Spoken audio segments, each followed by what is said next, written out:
Hello everyone, welcome to Smart NFT Tutorials. Today we will show how to change metfi username or change name on Referrals link. Alright, let's follow my step. First, log into your MetaMask wallet and go to menu browser, then access metfi dashboard. Click the sub menu on metfi dashboard, then click my account. Scroll down, then go to my matrix section. Click on edit pen.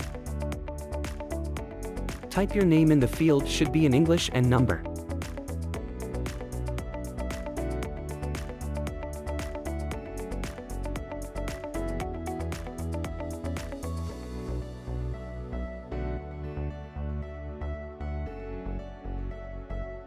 Done, you've got your name, then click change.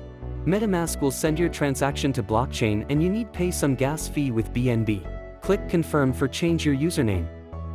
Waiting until transaction complete.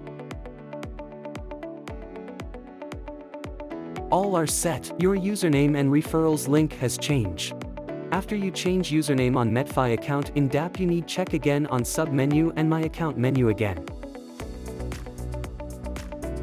Don't forget to like, subscribe and share this video to your friend. Thank you for watching this video. See you next video.